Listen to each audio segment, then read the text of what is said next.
Hello দর্শকবৃন্দ, আজ আপনাদের জানাবো ভিন ডিজেল সম্পর্কে।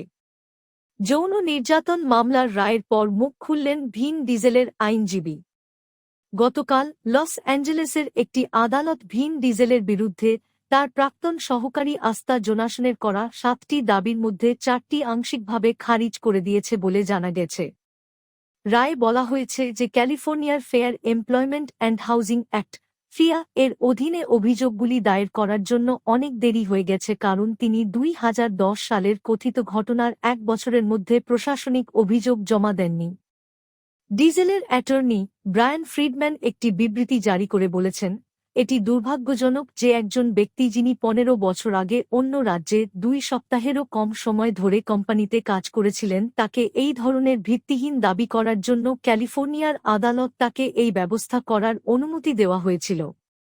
তিনি তাদের ভবিষ্যতের কৌশল সম্পর্কেও আলোকপাত করেন, ব্যাখ্যা করে বলেন, এরপরে আমরা অকাট্য প্রমাণ উপস্থাপন করব যে এখানে অভিযুক্ত অবশিষ্ট কাল্পনিক অভিযোগগুলি ঘটেনি এবং অবশেষে এই বিদ্বেষপূর্ণভাবে দায়ের করা মামলার অবশিষ্টাংশগুলি শেষ করব। মামলাটি সম্পর্কে আমরা কি জানি? জোনাসন 2023 সালের ডিসেম্বরে তার মামলা দায়ের করেন, দাবি করেন যে 2010 সালের সেপ্টেম্বরে আটলান্টার ফাস্ট ফাইভের শুটিং চলাকালীন জোনাসন তাকে জোর করে একটি হোটেলের বিছানায় টেনে নিয়ে যান, তাকে স্পর্শ করেন এবং তার সামনে হস্তমৈথুন করেন। তিনি অভিযোগ করেন যে ডিজেল তার উদ্বেগ প্রকাশ করার পরের দিন তাকে বরখাস্ত করেন। এটি লক্ষণীয় যে আদালতের সাম্প্রতিক সিদ্ধান্তটি সম্পূর্ণরূপে ফেহা সম্পর্কিত দাবির উপর কেন্দ্রীভূত ছিল, যার মধ্যে রয়েছে বৈষম্য, প্রতিকূল কর্মপরিবেশ, প্রতিশোধ এবং হয়রানি প্রতিরোধে ব্যর্থতা। ভিন ডিজেল এখনও ক্লিন চিট পাননি।